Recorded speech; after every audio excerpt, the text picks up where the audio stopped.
시청자 여러분, 안녕하십니까? 2026년 3월 16일 월요일 글로벌 인사이트 시작합니다. 중동의 긴장감이 고조되며 국제 유가와 환율이 요동치는 가운데 세계 각국은 자국 우선주의와 동맹 사이에서 치열한 외교전을 벌이고 있습니다. 오늘 우리 사회와 세계 경제를 관통하는 핵심 키워드들을 박 작가님과 함께 짚어보겠습니다.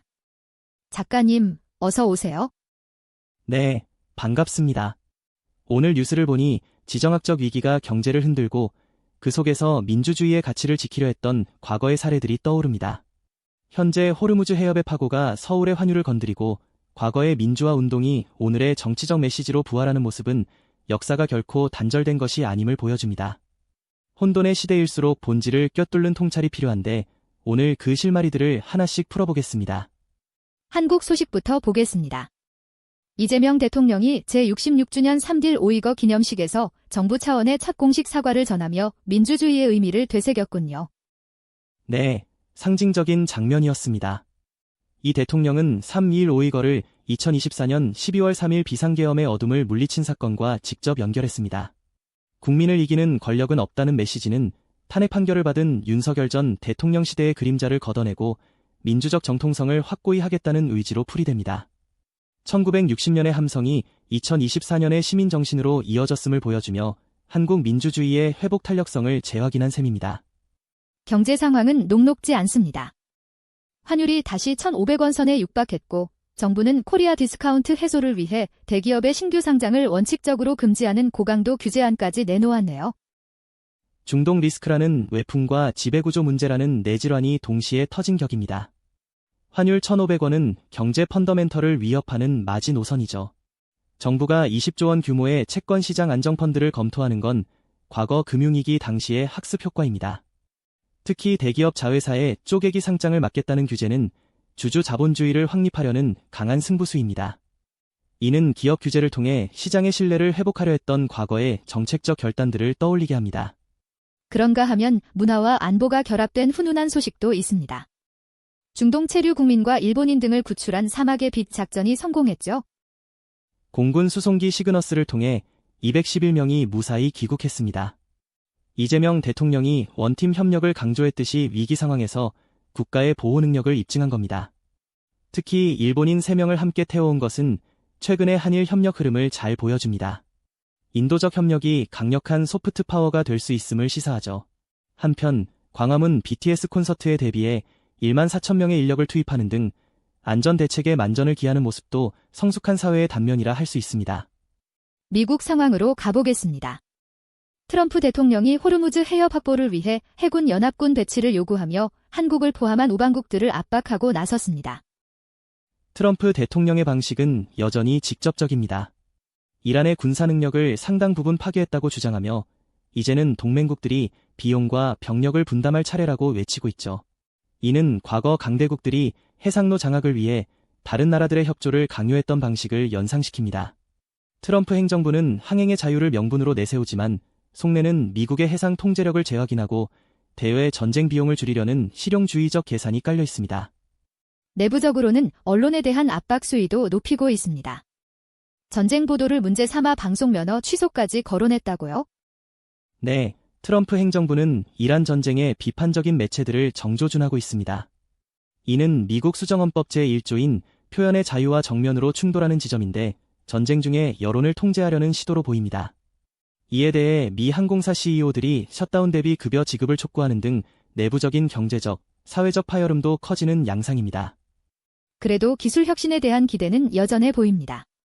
MIT 테크놀로지 리뷰가 올해의 혁신 기술들을 발표했네요. 나트륨 이온 배터리나 차세대 원자로 같은 기술들이 꼽혔습니다. 에너지 안보가 위태로운 시기에 리튬을 대체할 나트륨 배터리가 주목받는 건 우연이 아니죠.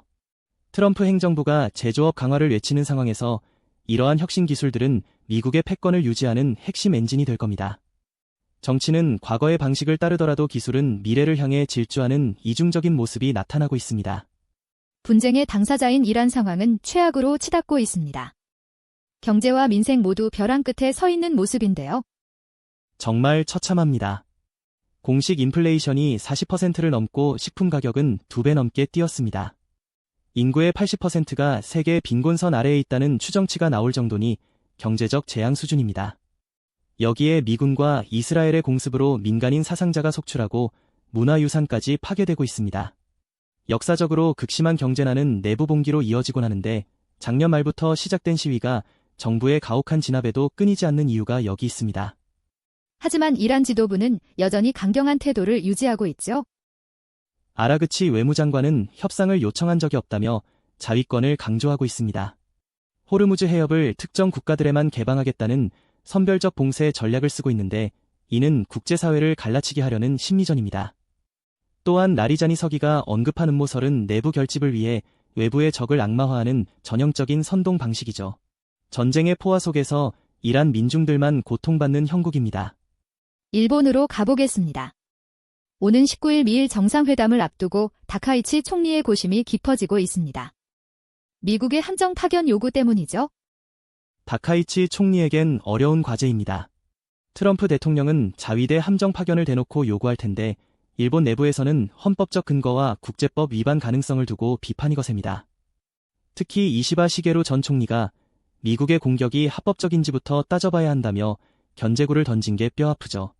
평화 헌법체제 아래서 군사적 기여를 최소화해온 일본이 트럼프라는 강한 압박을 만나 거대한 시험대에 오른 모양새입니다. 경제와 기술 분야에서는 미국과 밀착하는 행보를 보이고 있습니다. 히토류 공동개발이 눈에 띄네요. 미나미 토리시마 인근의 히토류를 미국과 손잡고 캐내기로 한 건 중국의 자원 무기화에 맞서겠다는 강력한 선언입니다. 전략 물자를 공동 관리하는 동맹 시스템의 현대판 버전이죠.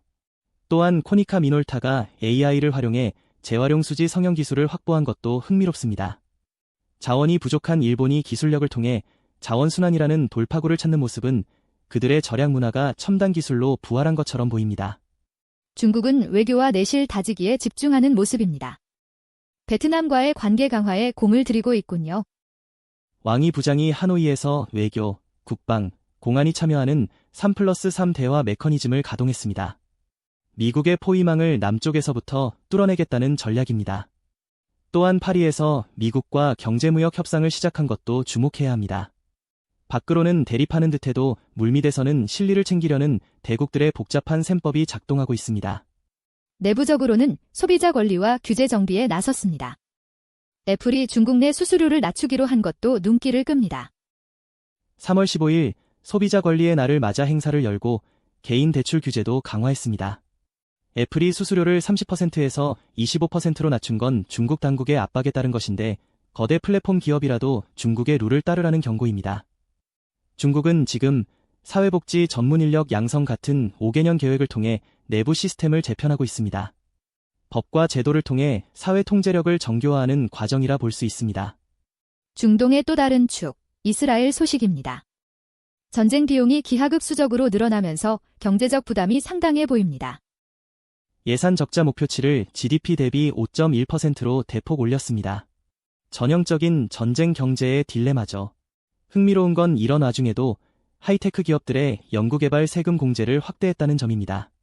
전쟁 중에도 미래 먹거리인 기술 패권은 놓지 않겠다는 건데 실제로 AI 기반의 차세대 방공 시스템 개발에 박차를 가하고 있습니다. 과거에도 이스라엘은 기술 우위를 통해 승기를 잡았는데 지금도 그 전략을 고수하고 있습니다. 하지만 내부의 정치적 갈등과 민간인 피해는 심각한 수준입니다.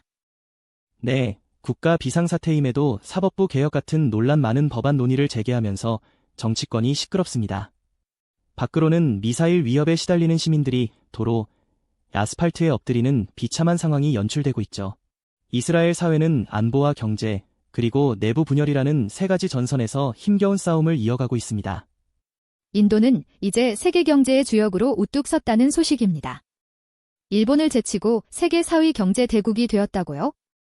네, 바라트 진보 보고서에 따르면 인도가 드디어 일본을 추월했습니다. 반도체와 AI, 재생에너지 분야의 급성장 덕분인데 거대한 인구와 기술력이 결합한 결과입니다. 하지만 중동 분쟁으로 인한 유가 상승이 인도의 황금기를 위협하고 있습니다. 또한 정부가 대기업의 IPO를 돕기 위해 규제를 완화하자 야권에서는 전략적 요충지인 차바하르 항구 관리에 실패했다며 공세를 퍼붓고 있습니다. 정치적으로도 중요한 분기점을 맞이하고 있습니다. 대규모 지방선거가 예고되었죠. 5개 주의 의회 선거가 4월부터 시작됩니다. 옴 비를라 하원의장이 의원들에게 품격을 지키라고 서한을 보낼 정도로 벌써 열기가 뜨겁습니다. 한편에서는 요가 페스티벌이 열리고 다른 한편에서는 홍수 피해자들에게 주택을 제공하는 모습은 인도의 다양성을 보여줍니다. 세계 4위 경제 대국이라는 타이틀이 국민 개개인의 삶으로 어떻게 이어질지가 관건입니다. 마지막으로 글로벌 단신들 정리해 보겠습니다. 프랑스에서는 지방선거 1차 투표가 높은 투표율 속에 진행되었습니다. 네, 파리에서는 사회당이 선전하고 있지만 우파 세력의 기세도 만만치 않습니다. 주목할 점은 모든 지자체에 성별 동등 목록을 적용했다는 겁니다. 프랑스 민주주의가 성평등이라는 가치를 제도적으로 정착시키는 과정이라 볼 수 있습니다. 유가 상승으로 민생은 어렵지만 선거를 통해 돌파구를 찾으려는 시민 의지는 뜨겁습니다. 기술 소식도 하나 더 있죠? 에코프로가 전고체 배터리 상용화 로드맵을 공개하며 글로벌 기업들의 주목을 받았습니다. 현대차부터 토요타까지 30여 개 잠재 고객사가 몰렸습니다. 2027년 상용화가 목표인데 이는 꿈의 배터리 시장을 선점하겠다는 한국 기업의 야심찬 출사표입니다. 과거 반도체가 그랬듯 배터리가 우리 경제의 새로운 방패가 되어주길 기대해봅니다. 오늘 글로벌 인사이트는 전 세계적인 긴장과 그 속에서 피어나는 혁신의 움직임들을 짚어봤습니다. 작가님, 오늘의 한 줄 평 부탁드립니다.